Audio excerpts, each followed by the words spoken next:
Dua pemain top Eredivisie dirumorkan masuk timnas Indonesia. Puzzle pemain naturalisasi rekomendasi Shin Tae-yong. Mads Hilgers apakah benar dinaturalisasi timnas Indonesia? Follow for the Bachdem Kliano Rangers siap memperkuat timnas Indonesia asuhan Shin Tae-yong. Shin Tae-yong usai berhasil membawa 1 poin dari Arab Saudi, timnas Indonesia akan jadi kuda hitam. From zero to hero statistik debut Maarten Paes di timnas Indonesia, blunder sekaligus tepis penalti Arab Saudi.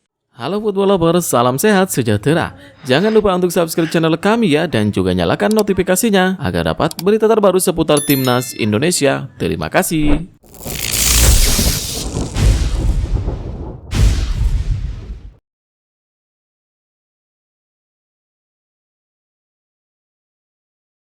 Shin Tae-yong usai berhasil membawa 1 poin dari Arab Saudi, timnas Indonesia akan jadi kuda hitam. Timnas Indonesia membawa pulang 1 poin usai menahan imbang Arab Saudi 1-1 dalam laga perdana kualifikasi Piala Dunia 2026 putaran ketiga Grup C, Kamis malam atau Jumat dini hari waktu Indonesia Barat. Bahkan pasukan Garuda unggul dulu lewat gol yang dicetak Randar Oratmangoen pada menit ke-19. Arab Saudi menyamakan kedudukan pada menit ke-45 lewat Musab Al-Juwair. Dengan hasil ini, timnas Indonesia berada di peringkat 3 klasemen sementara Grup C kualifikasi Piala Dunia 2026 putaran ketiga. Pasca laga, Shin Tae-yong mengucapkan terima kasih kepada usaha para pemainnya yang tak kenal lelah sepanjang laga. Pelatih asal Korea Selatan itu juga mengaku bangga kepada seluruh pemain timnas Indonesia. Laga ini sangat sulit sedari awal dan cuaca yang panas sangat berefek kepada kedua tim, kata Shin Tae-yong dari Aryadia.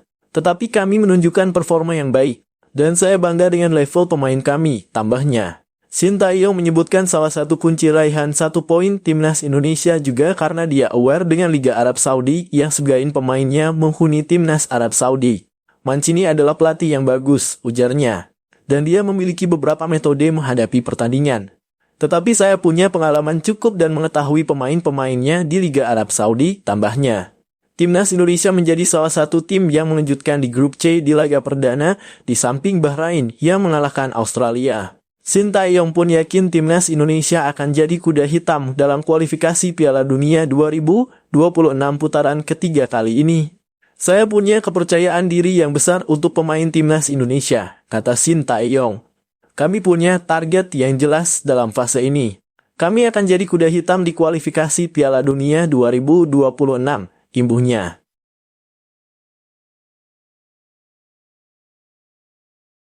From zero to hero statistik debut Maarten Paes di timnas Indonesia, blunder sekaligus tepis penalti Arab Saudi. Maarten Paes mencatatkan debut saat timnas Indonesia menghadapi Arab Saudi pada putaran ketiga kualifikasi Piala Dunia 2026. Meski belum lama bergabung, Paes langsung dipercaya menjadi kiper utama timnas Indonesia. Penjaga gawang FC Dallas itu telah merampungkan proses naturalisasi menjadi WNI. Nama Paes awalnya belum didaftarkan untuk lawan Arab Saudi di Stadion King Abdullah Sports City, Jeddah. Namun upaya PSSI melobi FIFA direstui sehingga ia bisa diturunkan lawan The Green Falcons. Kehadiran Paes sangat berpengaruh pada pertahanan tim Garuda. Terlepas dari blunder yang dilakukannya, Paes tetap berjasa menghalau tempuran bertubi-tubi Arab Saudi. From zero to hero, begitu julukan yang layak disematkan untuk kiper kelahiran Nijmegen tersebut. Bahkan FotMob memberi rating 7,9 untuk Paes, tertinggi di antara para pemain Indonesia. Paes sempat melakukan kesalahan ketika melanggar Faraz Al-Buraikan sehingga berbuah penalti untuk Arab Saudi. Namun ia bertanggung jawab dengan menggagalkan eksekusi kapten Arab Saudi, Salem Al-Dawsari.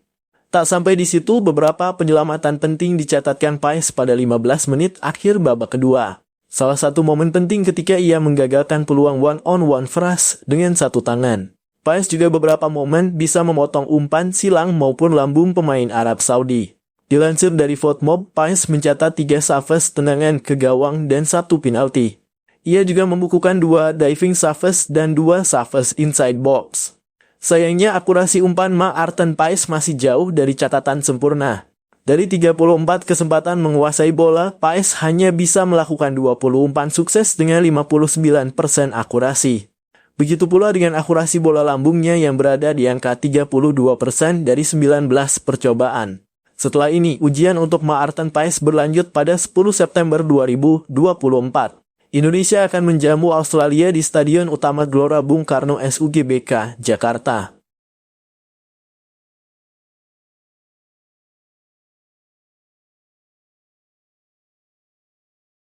Dua pemain top Eredivisie dirumorkan masuk timnas Indonesia, pasal pemain naturalisasi rekomendasi Shin Tae-yong. Sebelumnya Shin Tae-yong sudah membocorkan bahwa dirinya akan menambah pemain keturunan lagi.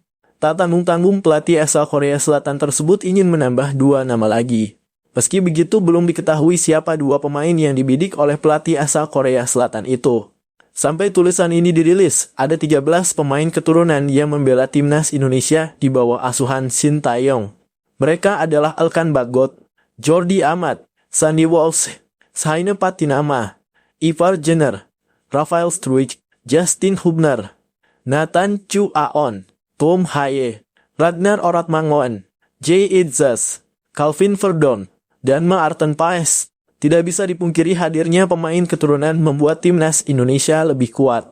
Timnas Indonesia kini berada di posisi ke-133 ranking FIFA. Selain itu, timnas Indonesia menjadi satu-satunya negara asal Asia Tenggara yang lolos ke putaran ketiga kualifikasi Piala Dunia 2026 zona Asia. Peluang timnas Indonesia untuk lolos ke Piala Dunia 2026 terbuka lebar. Dirinya kemungkinan sudah berkomunikasi insentif dengan PSSI. Menurut saya kemungkinan akan ada 2 tambahan lagi dari pemain keturunan, kata Shin Tae-yong. 2 nama yang dimaksud kemungkinan merupakan pemain grade A. Rumor tersebut berawal dari media sosial. Berdasarkan rumor yang beredar di media sosial, pemain yang dimaksud adalah Mads Hilgers dan Eliano Reijnders. Keduanya merupakan pemain top andalan klub Liga Belanda atau Eredivisie. Mads Hilgers merupakan pemain belakang andalan klub level tertinggi Liga Belanda, FC Twente. Dirinya bisa bermain sebagai bek tengah dan bek kanan. Sementara satu nama lagi merupakan Eliano Reijnders. Eliano Reijnders merupakan pemain yang bisa beroperasi di berbagai posisi sayap. Dirinya bisa bermain di bek kanan, penyerang sayap kiri, dan gelandang serang. Rekam jejaknya sesuai dengan target Shin Tae-yong yang saat ini butuh penyerang baru untuk timnas Indonesia. Selain itu, dirinya juga pemain utama bagi salah satu tim peserta Liga Kasta tertinggi Belanda atau Eredivisie, yaitu PEC Zwolle. Sebagai informasi, Eliano Reijnders merupakan adik dari pemain bintang AC Milan dan timnas Belanda Tijani Reijnders. Meski begitu, masih belum ada konfirmasi dari PSSI soal 2 nama keturunan baru yang bakal memperkuat timnas Indonesia. PSSI bakal memperkenalkan namanya saat timnas Indonesia berlaga lawan Australia pada 10 September 2024 di Stadion Utama Gelora Bung Karno, Jakarta.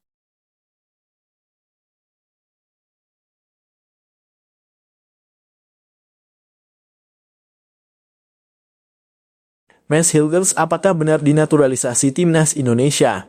Mads Hilgers merupakan salah satu pemain keturunan yang berpotensi menjadi penggawa timnas Indonesia. Masih berusia 23 tahun, Hilgers yang berposisi sebagai bek tengah untuk FC Twente ini memiliki harga pasar 121 miliar versi Transfermarkt. Ada peluang pemain naturalisasi baru untuk timnas Indonesia yang datang ke tanah air pada September 2024 ini. Hal tersebut tersirat dari ucapan anggota Komite Eksekutif PSSI, Arya Sinulinga dalam video di kanal YouTube-nya. Apakah ada pemain dalam proses naturalisasi ini? Ada sih. Tapi seperti biasa, kami tidak akan beritahu. Pokoknya adalah dokumen-dokumennya sedang kami siapkan, kata Arya pada Rabu kemarin. Menurut Arya, siapa pemain keturunan yang akan menjalani naturalisasi dapat diketahui sekitar 5 September berkaitan dengan FIFA Matchday bulan ini. Proses naturalisasi akan memakan waktu yang panjang karena melibatkan berbagai elemen, mulai dari Kemenpora, Kemenkumham, Presiden, hingga DPR. Kode dari Arya Sinulinga itu membuat publik menebak siapa pemain keturunan yang berpotensi datang. Salah satunya adalah Mads Hilgers. Pertengahan Agustus 2024 lalu, Hilgers mendapat dorongan untuk memperkuat Indonesia dari mantan rekan setimnya di Twente, Joshua Brunet. Proud Indonesia, they need you, come. Kebanggaan Indonesia, mereka membutuhkanmu, datanglah.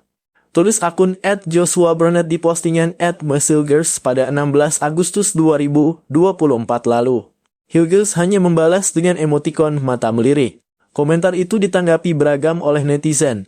Ada yang mendukung, ada pula yang menolak. Sebagian juga menilai Brunet hanya berniat bercanda. Brunet adalah pemain timnas Curaçao yang sebelumnya memperkuat Belanda di kelompok usia. Sejauh ini belum dapat dipastikan apakah Mads Hilgers sudah siap membela timnas Indonesia. Beberapa kali ada benturan dalam upaya menawari sang bek tengah. Menariknya hingga berita ini ditulis, Hilgers masih mengikuti akun Instagram Ketua Umum PSSI, Erick Thohir. Mads Hilgers sejatinya sudah sangat dekat untuk memperkuat Indonesia. Momentum itu tiba pada 2020 lalu, bek kelahiran Mei 2021 itu sempat menyatakan siap untuk bergabung dengan Indonesia. Hanya saja pandemi COVID-19 menunda bergabungnya Hilgers ke skuad Garuda. Kabar itu sempat dikonfirmasi oleh Yusa Nugraha. Pemain yang pernah menimba ilmu di Belanda itu pernah melakukan sesi interview dengan Hilgers 2020 silam. Usai pandemi, PSSI sempat serius memboyong Hilgers ke bumi pertiwi. Awal 2022 lalu, Hilgers bahkan menjadi satu dari 4 pemain yang diprioritaskan PSSI. 3 pemain lain yaitu Sandy Walsh, Jordi Amat, dan Ragnar Oratmangun sudah memperkuat timnas dengan jangka waktu berbeda. Keempat pemain itu sudah bersedia. PSSI dan agen mereka terus berkomunikasi dan semua berlangsung dengan baik.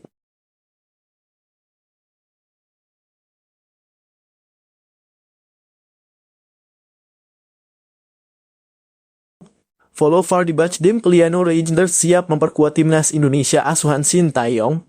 Nama Liano Reijnders mencuat sebagai calon pemain naturalisasi timnas Indonesia setidaknya dalam 1 bulan terakhir. Rumor ini mencuat setelah anggota ex-Co PSSI, Arya Sinulinga, mengatakan PSSI sedang memproses naturalisasi pemain keturunan. Pemain keturunan ini tidak pernah dibahas banyak pihak sebelumnya, termasuk media. Yang pasti kami sedang urus lagi proses dokumen sudah masuk. Nama-nama agak di luar dari yang beredar di publik, kata Arya Sinulinga di channel YouTube-nya yang bertajuk Bebas, Kamis 1 Agustus 2024. Dalam unggahannya yang lain di channel YouTube-nya, Arya Sinulinga mengatakan bakal ada pemain keturunan yang menjalani proses naturalisasi di Indonesia pada September 2024. Apakah sosok yang dimaksud adalah Liano Reijnders? Ada pemain keturunan yang sedang kami proses, tapi kami tak mau koar-koar untuk menyebutkan nama yang akan dinaturalisasi. Dokumen-dokumen sudah kami siapkan. Pemain ini harus menjalani proses terlebih dulu. Pemain ini akan lebih dulu ke Indonesia karena ada proses administrasi yang harus dilalui, ujar Arya Sinulinga dari channel YouTube-nya yang bertajuk Bebas, Rabu 21 Agustus 2024. Pemain baru bisa datang di atas 5 September 2024 atau ketika FIFA Matchday. Bisa saja datang tanggal 3, 4, 5, 6, 7 dan kita lihat nanti siapa yang akan hadir, lanjut Arya Sinulinga. Baru-baru ini, Liano Reijnders terpantau mengikuti akun Instagram Vardy Bachdiem. Bagi yang belum tahu, Vardy Bachdiem merupakan agen sepak bola yang dipercaya PSSI mengurusi negosiasi naturalisasi pemain keturunan di Belanda. Tak sampai di situ, Liano Reijnders juga kedapatan menyukai unggahan akun Instagram @timnas Indonesia soal Garuda Polling untuk FIFA Matchday September 2024. Jika Liano Reijnders benar memperkuat timnas Indonesia, Shin Tae-yong sangat diuntungkan. Liano Reijnders dikenal sebagai versatile player. Sebelum eksis sebagai fullback kanan klub Liga 1 Belanda PEC Zwolle musim ini, Liano Reijnders juga fasih diperankan di posisi winger kiri hingga gelandang serang. Karena itu menarik menanti apakah Liano Reijnders benar mendarat di Indonesia atau tidak pada bulan ini. Jika tidak bulan ini, Liano Reijnders diharapkan bisa mendarat di tanah air pada bulan depan.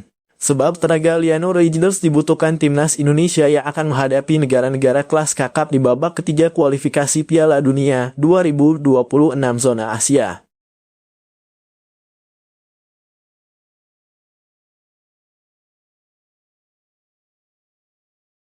Hasil kualifikasi Piala Dunia 2026 gol telat Bahrain benamkan Australia, timnas Indonesia wajib waspada. Bermain di kandang, Australia berusaha untuk memberikan dominasi sejak awal laga. Namun Bahrain memberikan perlawanan sengit yang membuat Sotchero Oz kesulitan membangun serangan. Kesempatan emas terjadi saat Aiden O'Neil eksekusinya melambung tipis dari gawang. Bahrain memanfaatkan umpan dari Craig Goodwin pada menit ke-32. Skor imbang 0-0 di babak pertama menjadi bukti solidnya pertahanan Bahrain menahan gempuran Australia. Australia mencoba terus memberikan serangan bertubi-tubi demi menciptakan gol. Gawang Australia akhirnya bobol pada menit ke-89. Sepakan Abdullah Al-Khalisi membentur kaki Haris Soutar yang justru masuk ke gawang Australia. Australia selanjutnya akan menghadapi timnas Indonesia pada 10 September. 20 menit pertandingan berjalan, Australia lebih banyak menguasai bola. Peluang dari Australia lewat Aiden O'Neill yang masih melambung tipis dari gawang Bahrain. Sebelumnya ada umpan dari sisi kanan oleh Craig Goodwin yang mengirim bola ke arah O'Neill di kontak penalti. Sundulan dari Haris Soutar masih bisa ditepis oleh kiper Bahrain. Kali ini giliran percobaan dari Kusini, ini yang melebar ke sisi kiri gawang Bahrain. Tidak ada gol tercipta, babak pertama ditutup dengan skor imbang 0-0. Babak kedua, solidnya pertahanan Bahrain membuat Australia kesulitan hingga menit ke-60. Ancaman dari Australia lewat Alessandro Circati yang sundulannya masih bisa diamankan oleh kiper Ibrahim Lutfallah. Banyak pemain Bahrain yang cedera membuat pertandingan lebih banyak tertunda. Ali Haram tendangan kaki kanannya dari luar kotak penalti masih melebar tipis dari gawang Australia. Kartu merah langsung diberikan kepada Kusini yang setelah melanggar keras Syed Bakar pada menit ke-77. Jackson Irvine sundulannya masih terlalu lemah dan bisa diamankan kiper Ibrahim Lutfallah. Bahrain mencetak gol pada menit ke-89. Tendangan Abdullah Al-Khalisi membentur kaki Haris Soutar yang mengantarkan bola masuk ke gawangnya sendiri. Skor 0-1 untuk kemenangan Bahrain bertahan hingga akhir laga.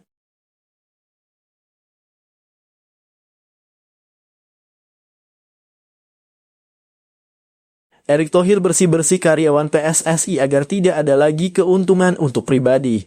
Erick Thohir ingin agar tidak ada lagi karyawan-karyawan nakal yang ingin mendapatkan keuntungan pribadi.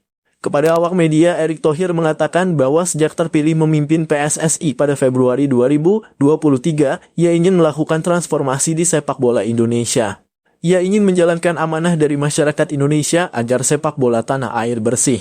Saya punya komitmen sebagai ketua PSSI untuk melakukan pembangunan sepak bola yang bersih dan berprestasi, kata Erick Thohir di Pegadaian Tower, Salemba, Jakarta Pusat, Selasa 3 September 2024.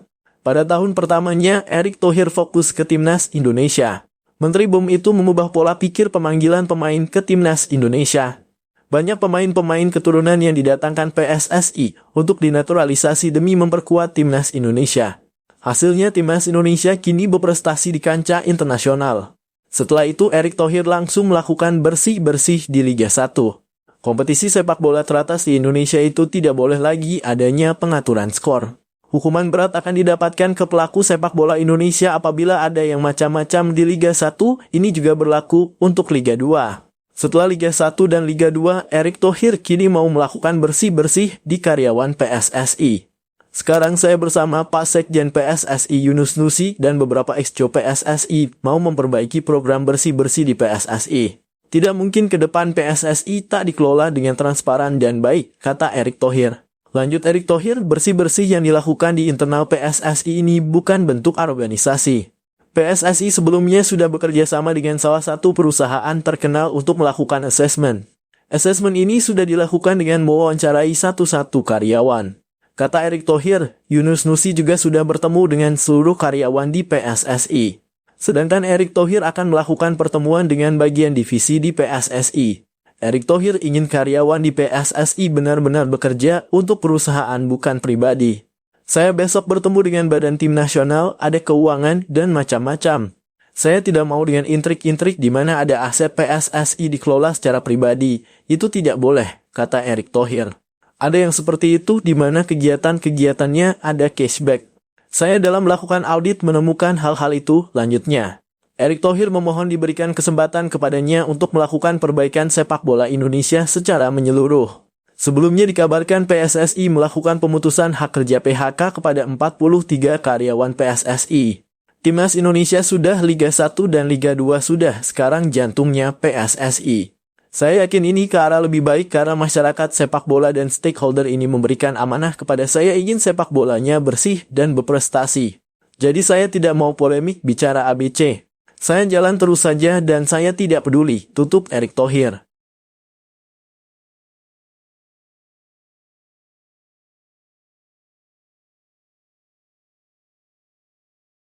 Alasan dibalik Shin Tae-yong terus pilih pemain muda untuk skuad Timnas Indonesia. Seperti diketahui, Shin Tae-yong menjadi salah satu pelatih yang paling berani saat pertama kali menukangi Timnas Indonesia. Juru taktik asal Korea Selatan tersebut dengan berani memutuskan mengubah skuad Timnas Indonesia. Tak tanggung-tanggung, Shin Tae-yong bahkan berani memotong generasi. Kebijakan potong generasi yang dilakukan Shin Tae-yong ini sempat membuat banyak pihak mengkritiknya. Akan tetapi mantan pelatih timnas Korea Selatan tersebut menutup telinga dan tetap berjalan dengan rencananya. Kebijakan yang diubah itu sekarang bisa membuat pecinta sepak bola Indonesia menikmati pertandingan dengan nyaman. Pasalnya pemain muda seperti Marlino Ferdinand, Hernando Ari, Rizky Ridho, hingga Hoki Caraka bisa menjadi andalan tim merah putih baik di tim senior maupun kelompok usia. Di hadapan FIFA, Shin Tae-yong menjelaskan soal keputusannya yang berani ini. Menurutnya langkah yang diambil itu memang ekstrem dan butuh keberanian. Namun pelatih berusia 53 tahun tersebut mengatakan bahwa ia memang memiliki tekad untuk bisa membawa timnas Indonesia lebih baik. Oleh karena itu perubahan itu dilakukan dengan mencari pemain yang memiliki tekad untuk bisa berubah lebih baik. Tentu saja perubahan yang dimaksud yakni soal mental dan fisik. Mengapa saya lebih banyak memanggil para pemain muda? Karena ada beberapa pemain sebelumnya yang tidak menunjukkan usaha untuk mengubah mental dan fisik, ujar Shin Tae-yong. Akhirnya ada keputusan untuk mengganti generasi, ucapnya. Jadi pastinya saya berusaha mengubah mental dan fisik para pemain muda itu dan mereka pun mengikuti instruksi dengan baik. Mantan pelatih Seongnam Ilhwa Chunma tersebut mengatakan bahwa setelah kebijakan itu dilakukan, para pemain muda yang dipercaya ini berhasil menunjukkan perubahan yang bagus. Bahkan mereka juga mengikuti instruksi tim pelatih dengan baik. Dengan percaya diri, Shin Tae-yong bahkan bisa memastikan bahwa keberhasilan timnas Indonesia melaju ke kualifikasi Piala Dunia 2026 zona Asia ini juga tak lepas dari kebijakannya tersebut. Ia menilai keputusan berani itu membuat para pemain semakin berkembang. Bahkan sampai saat ini, Shin mengaku terus menantang para pemain untuk bisa berkembang lebih baik lagi. Apalagi mereka merupakan pemain muda yang masih memiliki peluang untuk berkembang. Mereka terus saya tantang untuk menjalankan apa yang saya perintahkan, mereka mematuhi itu dan mengikuti filosofi yang saya terapkan, kata Shin Tae-yong. Dengan begitu ya mereka berkembang jadi lebih baik sehingga ini juga faktor mengapa kami bisa lolos sampai ke putaran ketiga kualifikasi Piala Dunia, jelasnya. Selain menerapkan kebijakan potong generasi, Shin Tae-yong juga menekankan agar para pemain ini memiliki sikap yang baik. Menurutnya sebagai pemain, selain memiliki talenta yang bagus, sikap yang baik juga bisa mempengaruhi pemain untuk bisa lebih berkembang. Oleh karena itu, sikap ini pun dipegang teguh oleh juru taktik asal negeri ginseng tersebut. Bahkan beberapa waktu lalu ia mengakui bahwa sudah ada 10 pemain timnas Indonesia yang dicoret karena berbohong. Hal ini karena ia tak menyukai apabila ada pemain yang berbohong dan hal ini pun dipegang teguh hingga jadi penentu dalam pemanggilan pemain. Sebagai pelatih pastinya melihat teknik atau keterampilan dasar para pemain, juga fisik, tutur Shin. Tapi yang pasti dan utama adalah sikap para pemain. Apakah pemain tersebut rela mengorbankan dirinya atau mau bekerja keras untuk tim? Itu aspek pertama yang saya lihat sebelum pindah ke aspek fisik dan lain-lain, pungkasnya.